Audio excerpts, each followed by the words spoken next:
ஐரோப்பாவில் இணைந்திருக்கிறீர்கள். வணக்கம். ஐரோப்பாவில் இன்று நாங்கள் ஒரு கலைஞரை சந்திக்க தயாராக இருக்கின்றோம். ஒரு அதிதி. இந்த அதிதி கலையகம் வந்திருக்கிறார். நீங்கள் அறிந்தவர், தெரிந்தவர். இருந்தாலும் கூட இவருடைய இந்த பயணத்துக்குரிய ஆரம்பம் என்ன, நோக்கம், யார் இவருக்கு ஒரு வழிகாட்டியாக இருந்த விடயங்கள் சம்பந்தமாக நாங்கள் ஆராய தயாராக இருக்கின்றோம். பல்வேறு குறும்பாடல்கள், திரைப்படங்களை உருவாக்குவதற்கும் பல்வேறு நடவடிக்கைகளை எடுத்துக்கொண்டிருக்கின்றார். டிஜே கருப்பன் என்று சொன்னால் நிச்சயமாக உங்களுக்கு தெரியும். தர்ஷன் என்று அழைக்கப்படுபவர். டிஜே தர்ஷன் என்று சொன்னால்தான் பொதுவாக ஐரோப்பிய வாழ் மக்களுக்கு தெரியும் என்று நான் நினைக்கின்றேன். அந்த வகையிலே நிறைய விடயங்களை நாங்கள் ஆராய்வதற்கு தயாராக இருக்கின்றோம். முதலில் அன்பான வணக்கத்தோடு வரவேற்கின்றோம் கலையகத்திற்கு தர்ஷன். டிஜே கருப்பன் என்று சொன்னால்தான் சரி.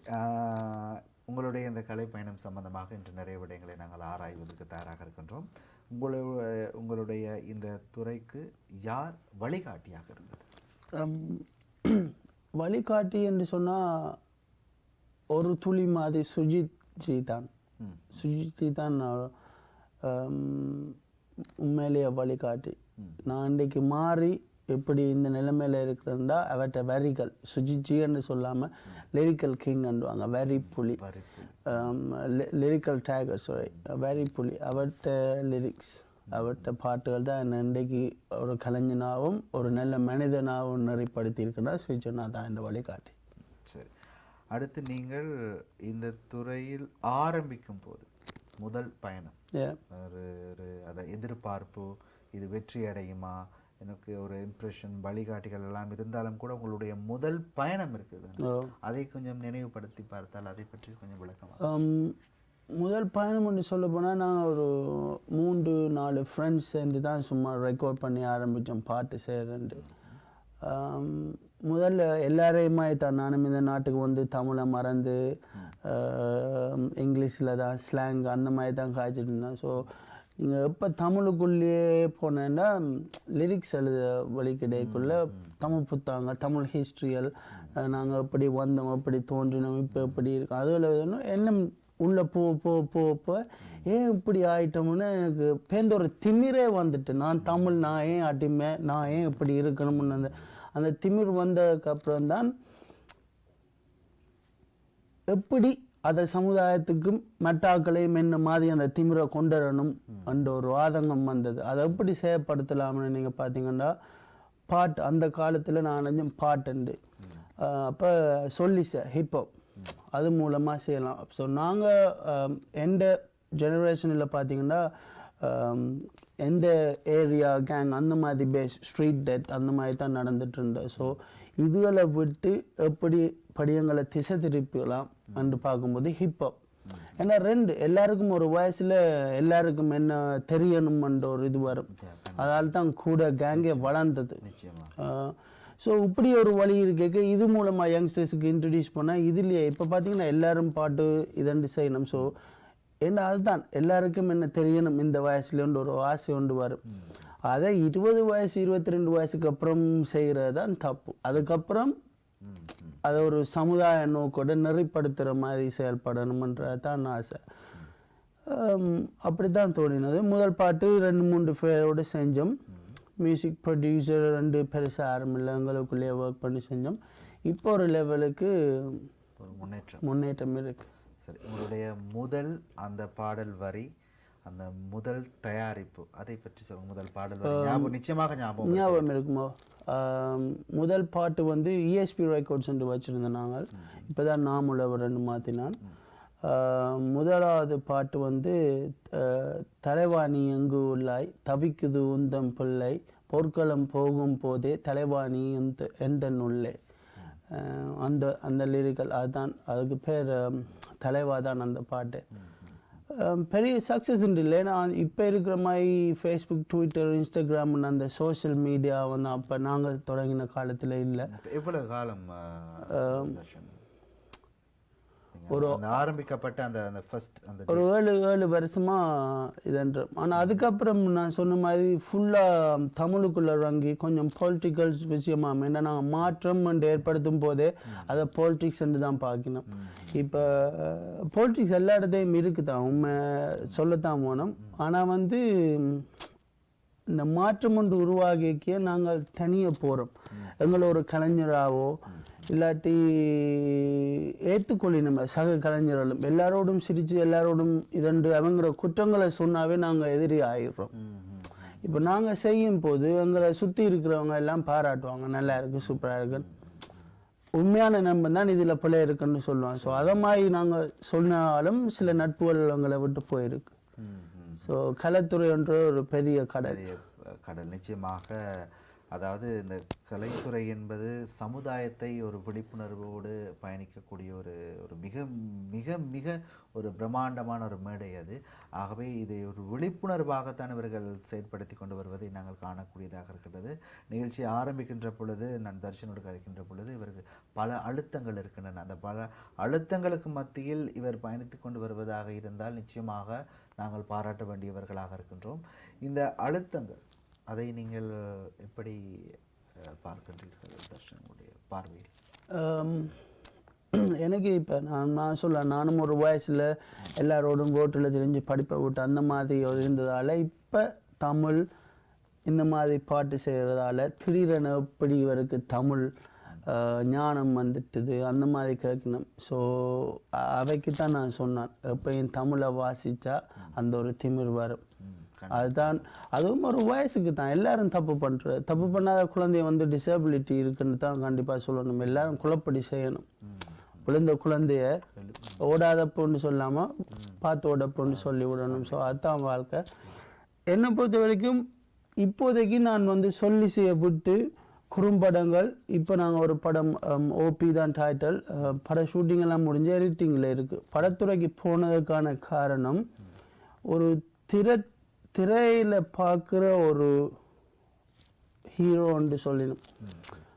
அவ உளவு மாற்றங்கள் கொண்டு வரணும்னு பாருங்க. இப்போ விசில் அடிக்கணும், டிக்கெட்டை கழிச்சு வரையணும், பால் எல்லாம் கரைச்சி அவைக்கு ஊற்றினோம். ஸோ எவ்வளவு மாற்றங்கள் ஏற்படுத்துது. ஸோ சமுதாய மாற்றங்களை ஏற்படுத்துறது வந்து கண்டிப்பாக ஒரு திரை மூலமாக செய்ய முடியும்னு நம்பிக்கை வந்து.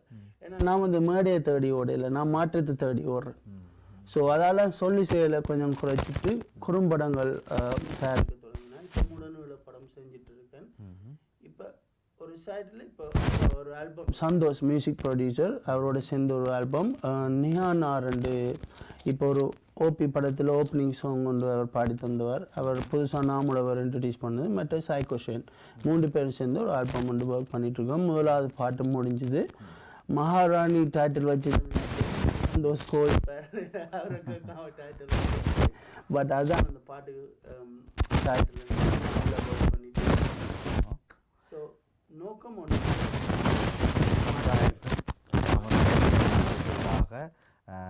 எதிர்கால மாற்றத்திற்காக ஒரு பயணமாகத்தான் இருக்கிறது. நான் வந்து 35 வயசு மேபி மிஞ்சி 40ல் போயிடுவோம். ஆனால் எதை நாங்கள் செஞ்சுட்டு போனோம்னு இருக்கணும்.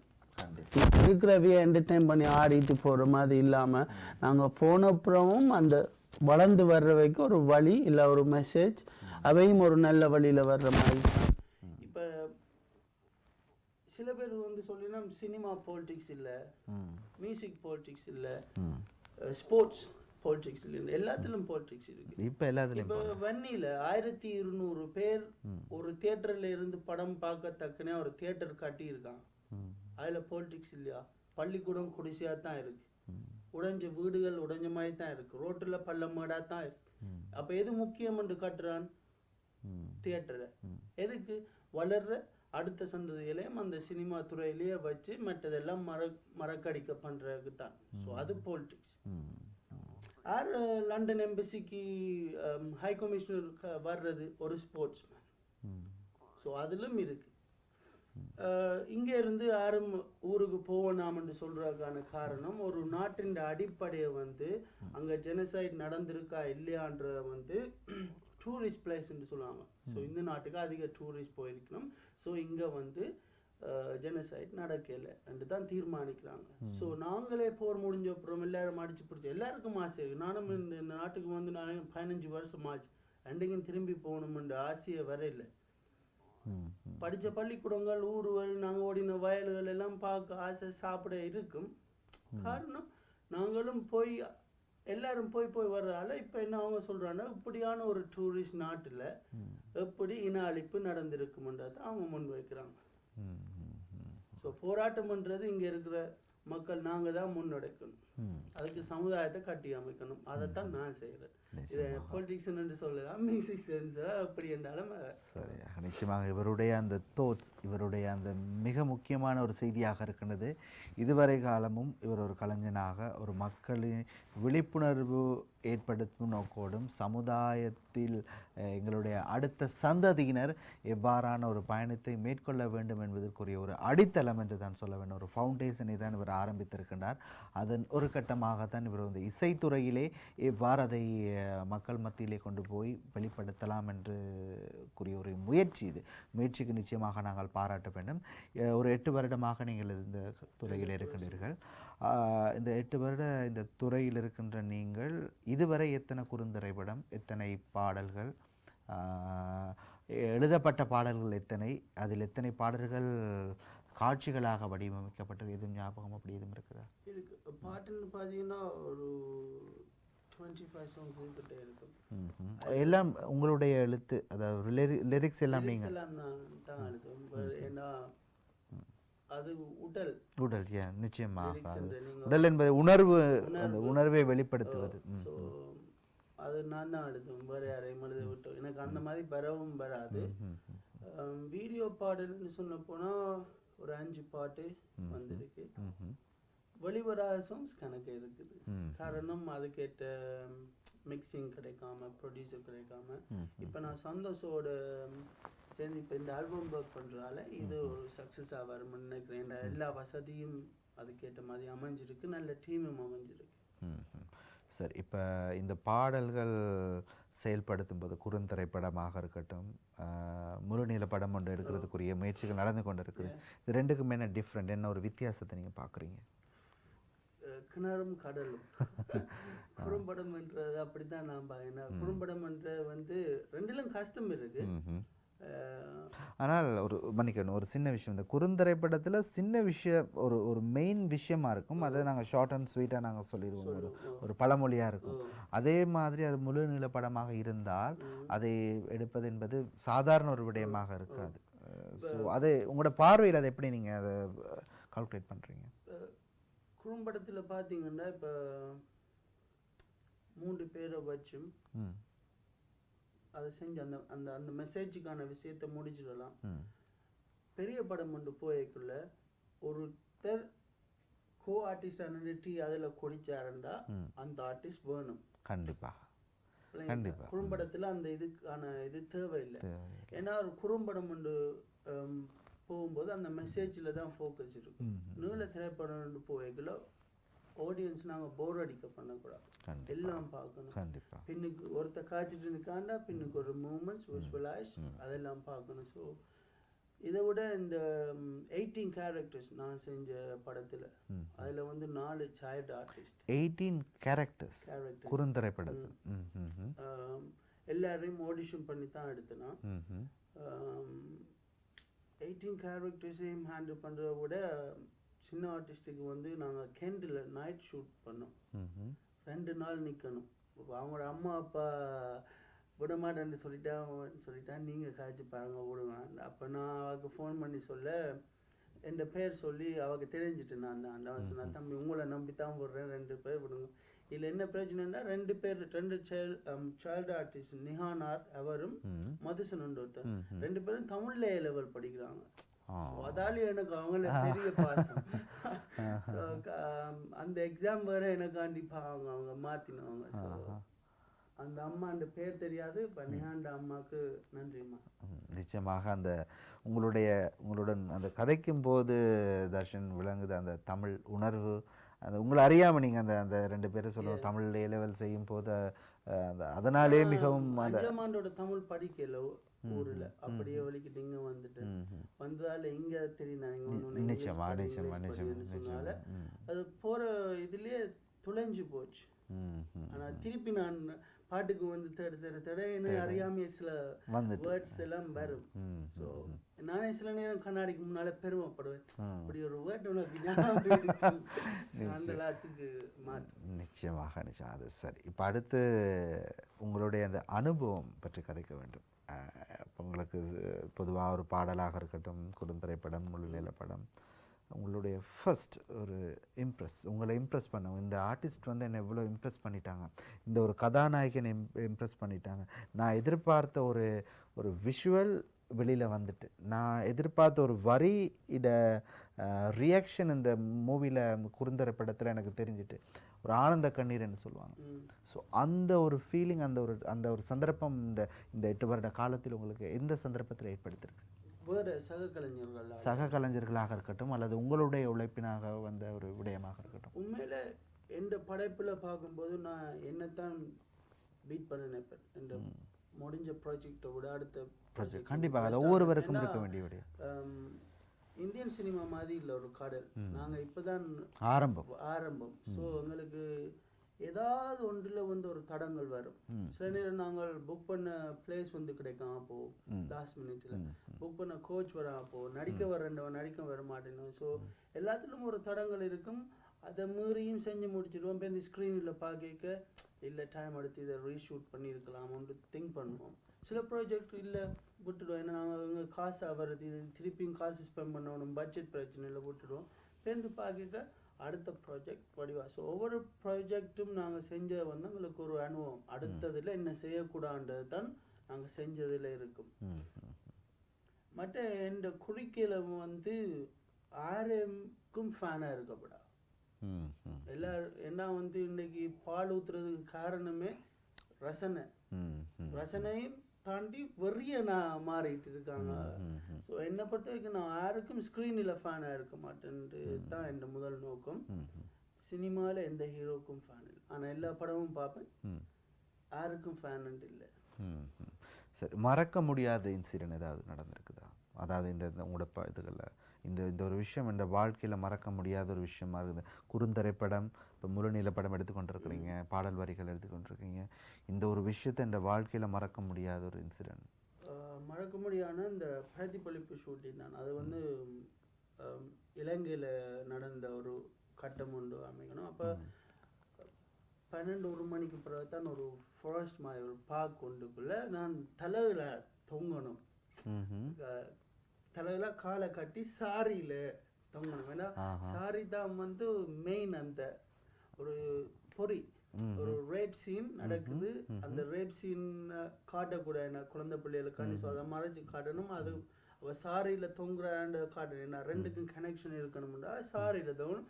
சாரியை கட்டிட்டு நான் தொங்குவேன், அது சத்தம் போடுது. ஸோ பேருந்து சொல்லிட்டு இது சரி வராது, ரேப் பண்றீங்களே, உங்களோட அம்மா உங்களை தொக்கண்டாடா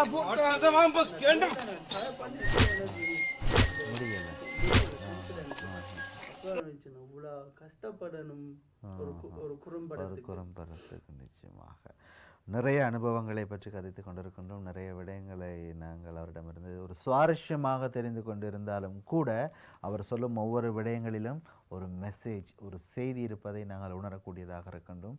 சாதாரணமாக நாங்கள் எங்களுடைய நடைமுறை வாழ்க்கையில், நாங்கள் யதார்த்த வாழ்க்கையில் நாங்கள் பார்ப்பது ஒரு மனிதன் இவரெல்லாம் சொல்லி அட்வைஸ் கேட்க வேண்டுமா என்ற ஒரு நிலைப்பாடே மத்தியிலே இருக்கின்றதை நாங்கள் ஏற்றுக்கொள்ள வேண்டும். ஆனால் என்னை பொறுத்தவரை தனிப்பட்ட ரீதியாக ஒரு குழந்தையாக இருந்தாலும் அவர்கள் சொல்லும் சில அறிவுரைகள் எம்மை ஒரு வழிநடத்தியாக அது மாற்ற செய்யும் என்பது நாங்கள் யதார்த்த வாழ்க்கையிலே புரிந்து கொள்ள வேண்டும் என்பதை இந்த வேளையிலே ஞாபகப்படுத்தி கொண்டு ஒரு வர்த்தக விளம்பரத்தை அடுத்து மீண்டும் நாங்கள் சந்திப்போம். தர்ஷனுடன் நிறைய விடயங்களை ஆராய்வதற்காக இணைந்திருங்கள். வர்த்தக விளம்பரத்தை அடுத்து மீண்டும் சந்திப்போம். வணக்கம், ஐரோப்பாவோடு இணைந்திருக்கின்றீர்கள். வணக்கம் ஐரோப்பாவில் நாங்கள் டிஜே கருப்பன் என்று அழைக்கப்படும் உங்களுக்கு தெரியும். நிறைய விடயங்களை அவரிடமிருந்து நாங்கள் பகிர்ந்து கொண்டோம். இன்னும் நிறைய விடயங்கள், அதாவது இந்த துறையிலே அவர் சந்திக்கும் சில அழுத்தங்கள் இருக்கின்றன. அவர் எவ்வாறு இவருக்குரிய அர்ப்பணிப்பு, இவருடைய குடும்பத்தின் மத்தியில் இவர் எவ்வாறு இந்த வேலைகளை செய்கின்றார் என்ற விடயங்களை எல்லாம் நாங்கள் ஆராய்வதற்கு தயாராக இருக்கின்றோம். அதற்கு முன்பதாக ஓபி அந்த குறுந்திரைப்படம், இது முழுநில படத்துக்குரிய ஒரு சர்ப்ரைஸாக இருக்கக்கூடிய ஒரு விஷயமா இருக்குது. இது என்னங்கிற ஒரு விஷயத்தை நாங்கள் எதிர்காலத்தில் இன்னும் சில காலங்களில் நாங்கள் அது திரைப்படம் சம்பந்தமாக சில விடயங்களை கேட்க தயாராக இருக்கின்றோம். அந்த திரைப்படத்திலிருந்து சில காட்சிகள் உங்களுக்காக.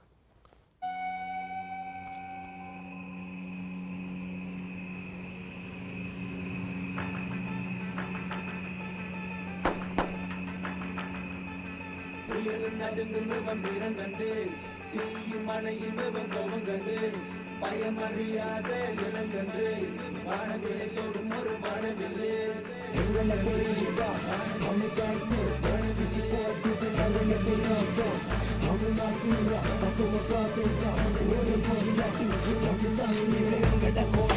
தண்டத கோட்டை அதை தாண்டி புள்ள வந்த தாங்க மாட்டேன் தொடரும் வேட்டை அது நீ போட்ட நீயா ஓடி ஓடிடல புணர மாட்டேன் எதிர்ந்து வந்து நீயா ரெண்டு டாக்டா வேற கேட்டு இல்ல இதுதான் செட்டா அடிச்சு போட்ட முந்த ஹாண்ட கெட்ட பல மாமா தேட we change the கெட்ட மங்க gang of சங்கு புள்ள கூதும சங்கு கும்ம தண்ணிக்க பாவ வந்து கெடுப்ப சங்கு எங்கட கோட்டை தாண்டாத கோட்டை நாங்க வளைச்சு அடிச்ச மண்டை இருக்க மாட்டேன் இங்க சண்டைகள் பிள்ளைகள் அந்த வளைச்சு நெஞ்ச நீதி நியாயம் ஒன்று சலுமை இல்லை வலிமை வெள்ளு கக்க யாரும் இல்லை நாங்க gang of சங்கு வானவே இல்லை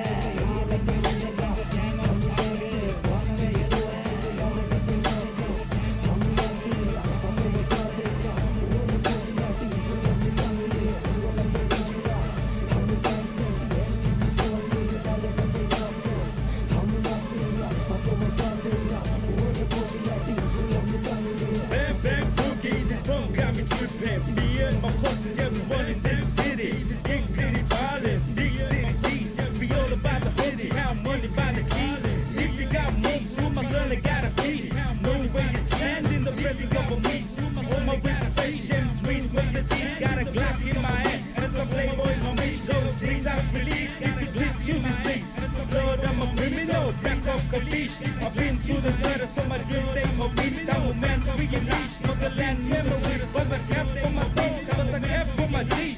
Doing it for real ever since 93. Pick up the nose, come pick up the east. Drive by my veins and I'm east on the knee. Come pick up the east. Drive by my veins and I'm east on the knee. Come pick up the east. Come back to the east. So let's start this now. Something from the middle. ஆழத்தடி போல நட்பு மலை போது நாங்க இங்கு ஆள சாலத்தம பார்த்த நீ காவல் பண்ற பாத நீ நல்ல காட்ட தேய்ச்சாலும் சொல்லு மாடா பார்த்து நீ காவல் பண்ற பாத நீ நல்ல காட்ட தேய்ச்சாலும் சொல்லு மாடா பார்த்து நீ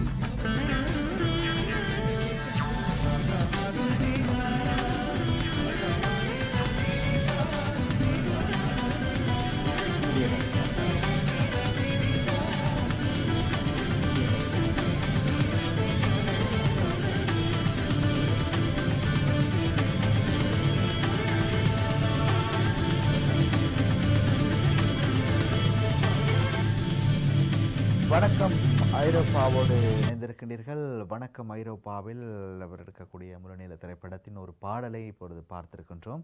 அந்த பாடல் வரிகள் நிச்சயமாக ஏதோ ஒரு ஒரு ஒரு ஒரு ஒரு அவருடைய வாழ்க்கையில் நடந்த சில விஷயங்களை ஒரு எடுத்துக்காட்டாக இருக்கும் நான் நினைக்கிறேன். அதை பற்றி சொன்ன மாதிரி யங் டெத் கேங்கால நடக்குது. அது முக்கியமாக தமிழ் இளைஞர்கள். ஸோ அதில் கொஞ்சம் பாதிக்கப்பட்ட எந்த நண்பர் வட்டாரமும் இருக்குது. ஸோ அவங்களோட அம்மா அந்த அழுக மாதிரி. ஸோ அதை வச்சு ஒரு ஸ்டோரி மையப்படுத்தி இன்னொன்று நாங்கள் எங்களை பார்த்தா ஒரு சமுதாயம் நோக்கி ஓடுறாக்கள் ஒரு என்னென்னு சொல்லுவாங்க, ஒரு வயசு போன மாதிரி தான் நான் பார்த்த வேண்டாக்காண்டி எல்லாத்தையும் பிரேக் பண்ணி எங்களுக்கும் ஒரு ஃபேன் பேஸ் க்ரியேட் பண்ணணும்னு மற்ற ஸ்ட்ராங் மெசேஜ் இருக்கணும்ன்ட்டு தான் இந்த படம் செஞ்சேன். ஸோ இந்த படத்தில் ஃபுல் மாஸாக இருக்கும் பேருந்து ஒரு சேட் எண்டிங்கோட அதை வச்சு ஒரு மாற்றம் கொண்டு வர்றது தான் இந்த படம். ஸோ இதில் நான் இவ்வளோ கஷ்டப்பட்டேன். நான் சிகரெட் பற்ற விட மாட்டேன். படத்தில். ஆனால் இவங்க என்ன கெஞ்சுவாங்க, இந்த சீனுக்கு அது ஒரு பலமாக இருக்குது, ஏன்னா நாங்கள் இப்படி ஒரு படம் எடுக்க அப்படி ஒன்று கொடுக்கணும். ஸோ சில விஷயங்கள் வந்து இந்த பாட்டுலையும் பார்த்துருப்பீங்க, படத்திலும் வரும். அதான் இந்த காட்சி அமைப்பை, இப்போ ஒரு வில்லன் நின்று சிரிச்சு கொண்டு காய்ச்சி அவங்கள கோவம் வராது, அவன் ஏதாவது செய்யணும். ஸோ அந்த மாதிரி தேவைக்கான அளவுகளோட கொடுத்துருக்கு. மற்றும்படி படம் பார்த்தா தான் தெரியும். நிச்சயமாக. அடுத்து இந்த திரைப்படத்தில் உங்களுடைய பாடல்கள் ஏற்கனவே நீங்கள் பாடலாம் பாடிக்கொண்டிருக்கீங்க. இந்த ஹிப்ஹாப்ல பாடும்போது அந்த ரேப்பிங்கில் பாடும்போதெல்லாம் அதுக்கு நிச்சயமாக ஒரு சரியான முறையாக நாங்கள் படித்திருக்கோம். நீங்கள் அந்த மாதிரி அந்த துறையை தேர்ந்தெடுத்து படித்திருக்கிறீர்களா, இல்லை இந்த துறையில் நீங்கள் படிக்க வேண்டும் என்ற ஒரு ஆர்வத்தோடு ஒரு அனுபவமா? காலேஜ் டேஸில் மீடியா செஞ்சு ஒஃபிஷியலாக சர்டிஃபிகேட் எல்லாம் இல்லை, மீடியா படித்தேன். ஸோ அந்த அனுபவங்கள் இப்போ இந்த இதுக்குள்ளே வரும்போது ரேப் அண்ட் எக்ஸ்பீரியன்ஸ் படித்த இதுகள் எல்லாம் இல்லை, வரிகள் தான். ஸோ ஆனால் கணக்கு ரீசர்ச் பண்ணுவேன், எப்படி லிரிக்ஸ் எழுதலாம், எப்படி ரைமிங், எப்படி வோக்கல் ப்ராக்டிஸ் பண்ணலாம். ஸோ அதுகள் தான் இன்னைக்கு இந்த வரைக்கும் கொண்டு சேர்க்குது. நிச்சயமாக. அடுத்து இப்போ இந்த துறையில் நீங்கள் பயணிக்கும் போது குடும்பம்ங்கிறது ஒரு மிக முக்கியமான ஒரு விஷயமாக இருக்கும். திருமணமாகி இருக்கின்றீர்கள், ஒரு குழந்தை இருக்கிறது. அப்படியான பட்சத்திலே பெற்றோர்களுடைய அந்த காலத்தில் அந்த டைம் எவ்வாறான ஒரு ஆதரவு இருந்தது? தற்சமயம் குடும்பம், மனைவி, பிள்ளைகள், ஏன்னா நீங்கள் ஏற்கனவே சொன்னீங்கள் 2 நாள் ஷூட்டிங் செய்யும் போது முழு நேரம் அங்கே இருக்கிற சூழ்நிலை, அப்போ வைஃப் மனைவி வீட்டில் இருக்கிறாங்க. அப்படி ஒரு சூழ்நிலை இருக்கும்போது அந்த அண்டர்ஸ்டாண்டிங்கிறது மிக முக்கியமான ஒரு விடயமாக இருக்கிறது.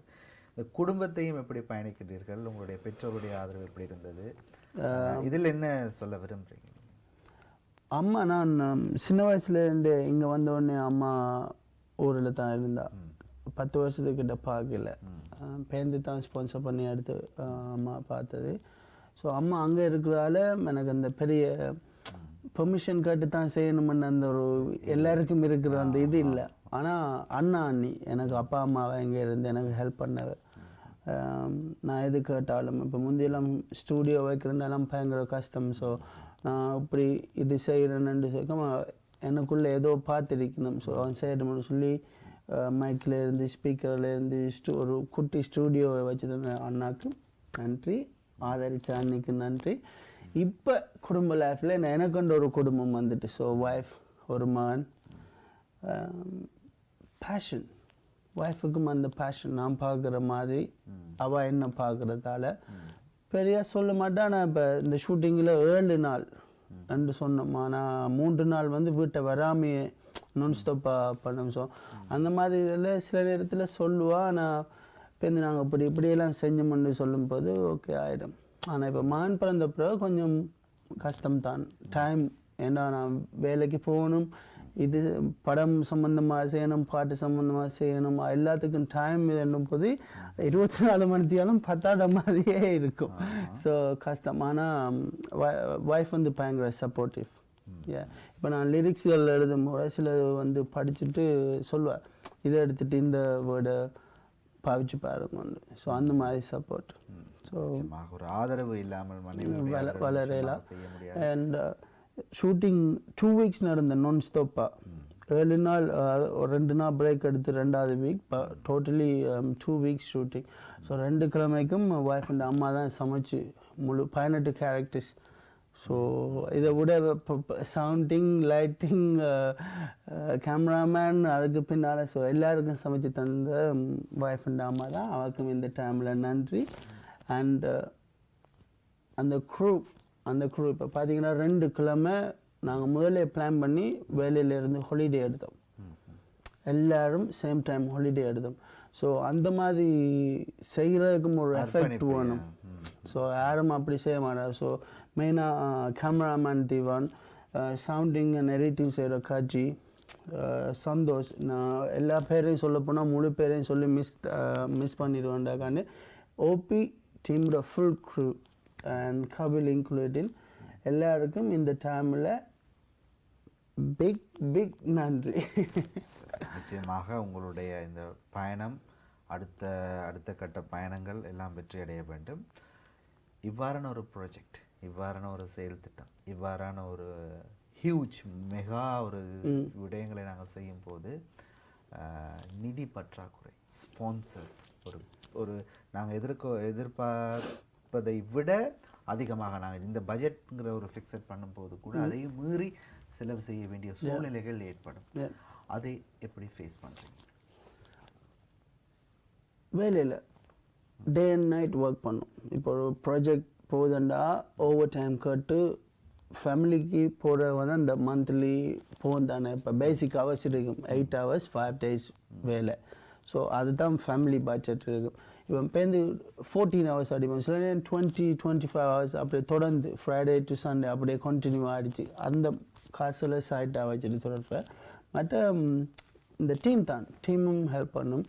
மற்ற ஃபேமிலி ஆஃப்கோர்ஸ் இப்போ என்ன தான் காசு இருந்தாலும் அதை இதுக்குள்ளே போடுங்கோ இல்லை போடலாம்னு சொல்கிறதுக்கு ஆன ஃபேமிலி சப்போர்ட்டும் தேவை தான். கஷ்டம். ஸ்பான்சர்ஸ் எங்களுக்கு கண்டிப்பாக வர்றதில்ல, எதிர்ப்புகள் தான். ஏன்னா எங்களை பார்த்தா ஒரு போராளி மாதிரியே பார்க்குறது. ஸோ ஸ்பான்சர்ஸ் கண்டிப்பாக இல்லை. நானும் கட்டி சில பேர் கடைசி நேரத்தில் கைவிட்டவையும் இருக்கணும். ஸோ நான் எப்பயும் ஒரு ப்ராஜெக்ட் செய்யக்குள்ள இது இல்லாட்டி இது ஒரு வழி வச்சுருப்பேன். ஸோ நான் ஸ்கிரிப்ட் போடக்கு இந்த கேரக்டர் இல்லாட்டி இவர் ரெண்டு போட்டு வச்சுருப்பேன். ஸோ அரேஞ்ச்மெண்ட் இருக்கும், 2 பேரும் ஷூட்டிங்கில் இருப்பினோம், அவர் இல்லாட்டி இவர் மாதிரி. ஸோ ப்ராஜெக்ட் யாருக்காண்டின்னு நிற்கப்படாது. ஏன்னா எங்களுக்கு கிடைக்கிற இந்த 2 weeks தான். பேருந்து போட்டால் அது இப்போ ஒன்று எங்களுக்கு தெரியாது. ஸோ அதுக்குள்ளே முடிக்கணும். அது பார்த்தா தப்பு தான் அப்படி ரஷ் பண்ணி முடிக்கிறோம். ஆனால் எங்களுக்கு இருக்கிற சூழல் அப்படி, ஏன்னா அதுக்குள்ளே முடிக்கணுமென்ற கட்டாயத்தால் முடிக்கிறோம். நிதி நாங்கள் தான். நிச்சயமாக அவ்வாறான ஒரு மெகா பெரிய ஒரு பட்ஜெட்டுங்கிறது கொஞ்சம் கஷ்டமான ஒரு விஷயமாக இருக்கிறது. அடுத்து நீங்கள் எதிர்நோக்கும் எதிர்ப்புகள், இந்த துறையில் எதிர்ப்புகள் நிறைய இருக்கும். எதிர்ப்புகள் நிறைய எவ்வாறு அதை ஹேண்டில் பண்ணுறீங்க, எவ்வாறு அதை கையாளுகின்றீர்கள்? எதிர்ப்புகள் இப்போ ரீசெண்டாக அதிர்வில் கூட எழுதினாங்கள், காவாலிகள் எல்லாம் படம் எடுக்குதுகள் அப்படி இப்படின்னு. காரணம் மாவீரர் நாளில் கார் பார்க்கில் சினிமா டிக்கெட்ஸ் போஸ்டர் இருக்குல்ல, அதை வச்சுட்டு இருந்தவ. ஸோ இங்கே வைக்க வேணாம்னு சொல்லி அனுப்பினது. அதை அவள் தங்களுக்கு ஆதகமாக நாங்கள் வன்முறையை பாவிக்கிறோம் அந்த இடத்துலன்னு சொல்லி ஃபேக்காக ஒரு நியூஸ் விட்டவ.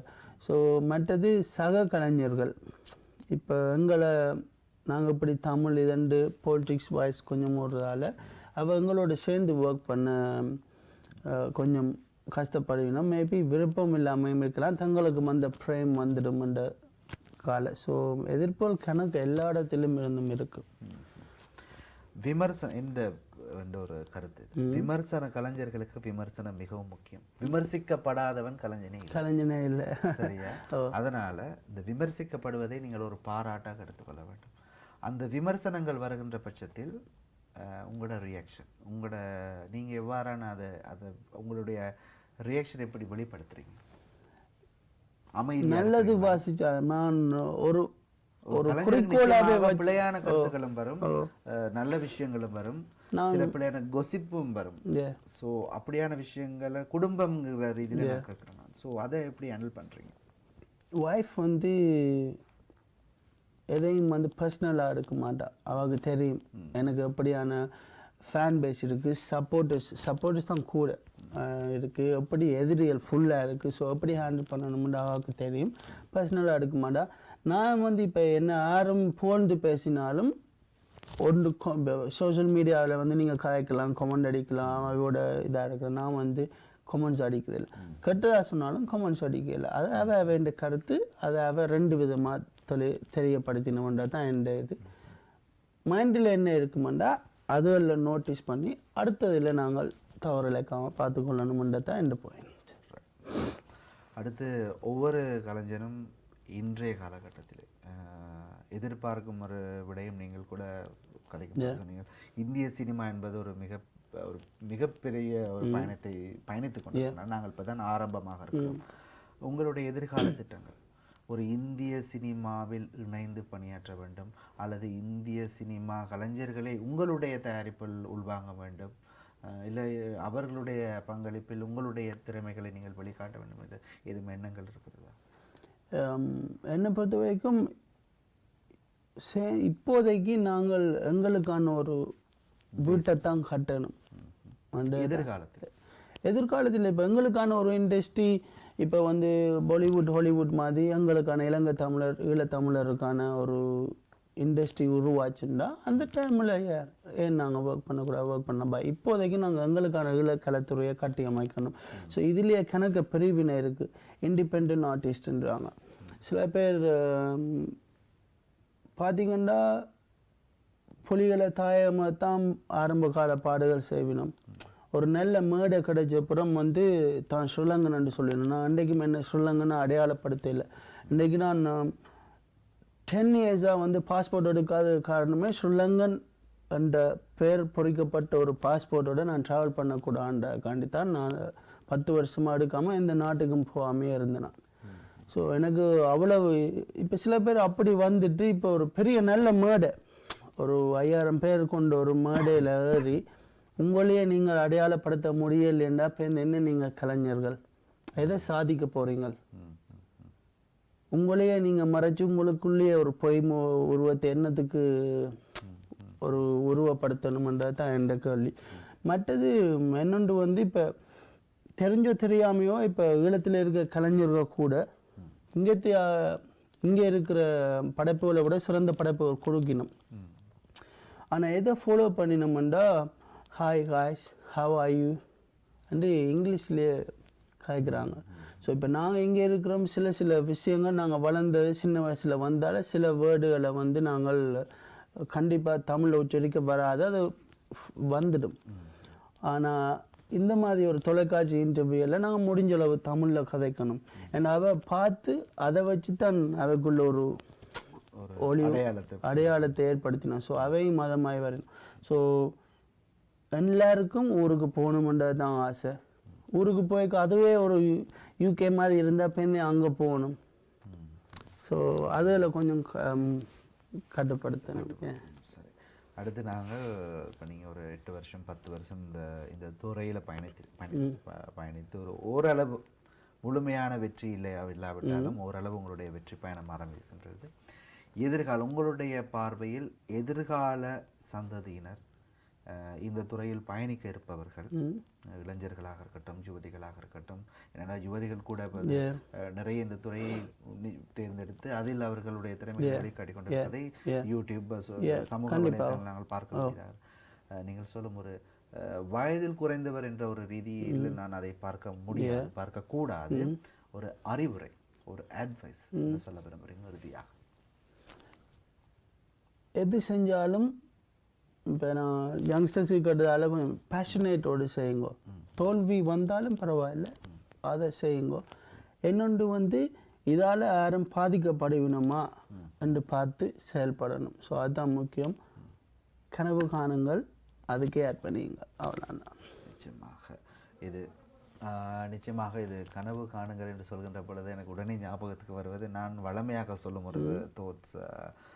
தர்ஷன் முன்னாள் ஜனாதிபதி, இந்திய ஜனாதிபதி, ஒவ்வொரு இளைஞர்கள் மத்தியில் கொண்டு வந்த ஒரு மிக மிக ஒரு மாஸ் மெசேஜ் தான் அந்த கனவு.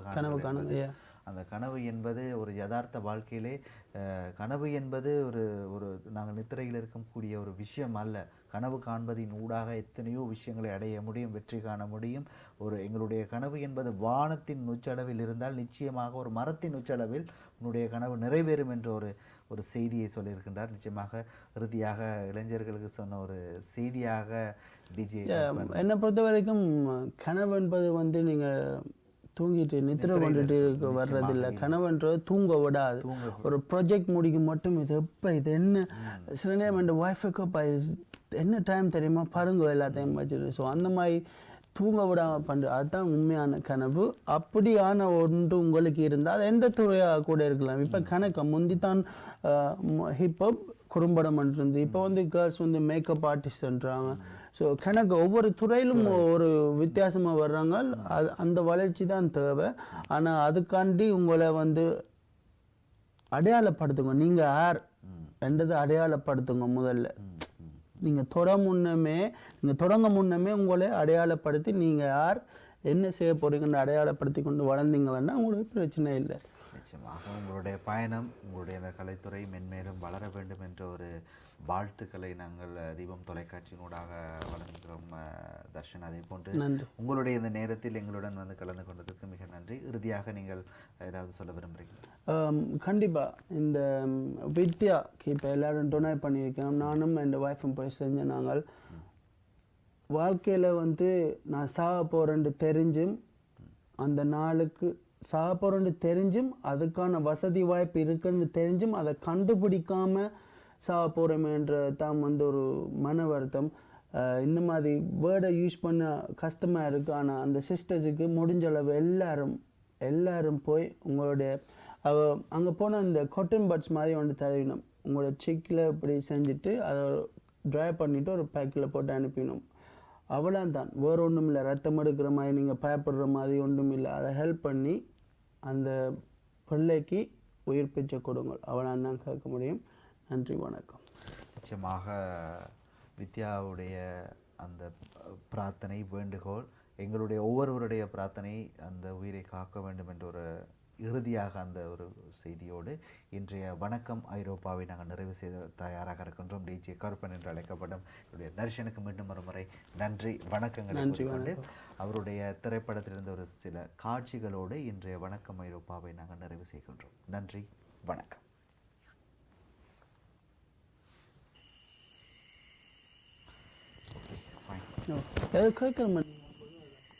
இல்லை நீங்கள் அதை சொல்லிட்டீங்க. என்னென்னா அந்த ஸ்மோக்கிங் சீன் இருக்குது, அந்த அதில் வரவும் நான் கேட்டேன். ஏன்னா இப்போ அந்த இந்த நாட்டில் இருக்கும்போது it's not a big issue இருந்தாலும் அந்த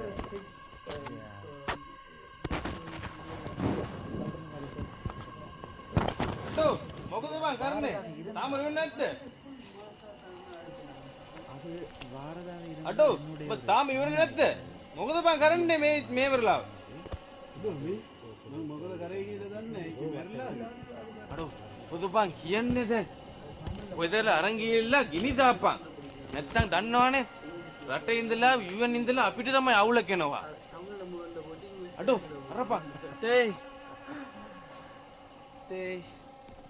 செத்த போராளியே ரேப் பண்றீங்களே, உங்களோட அம்மா உங்களை தூக்கண்டாடா போட்டா கேண்டும் தூக்கண்டாடா போட்டா கேண்டும் தூக்கண்டாடா போட்டா கேண்டும்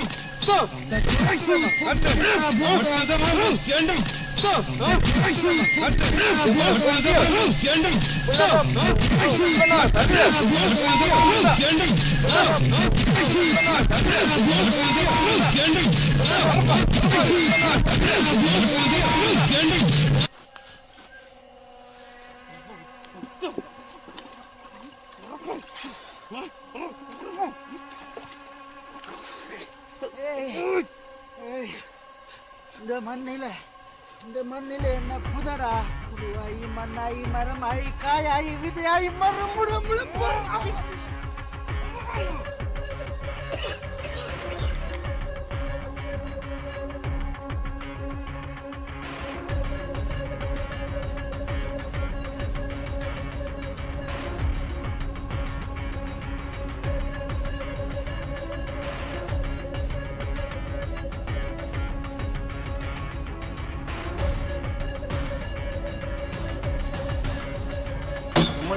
பொட்டியோ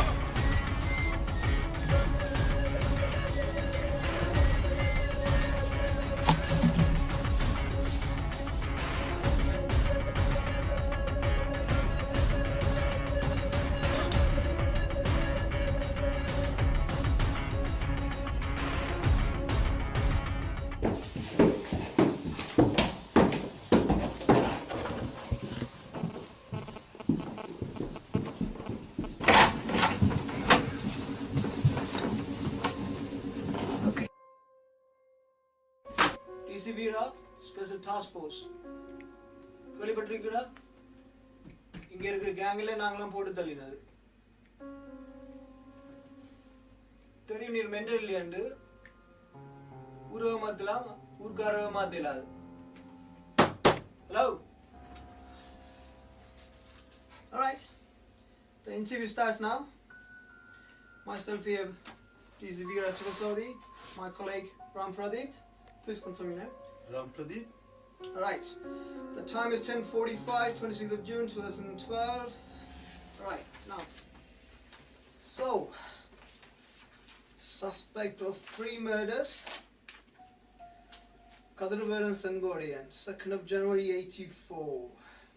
Alright, 3 பேரை கொண்டிருக்கிறீங்க. 3 பேருமே இந்த சமுதாயத்துல முக்கியமான ஆட்கள். Chief President, ஒரு businessman, 3 பேரும் கொண்டு நீங்க சொல்லுங்க ஏன் கொண்டு நீங்க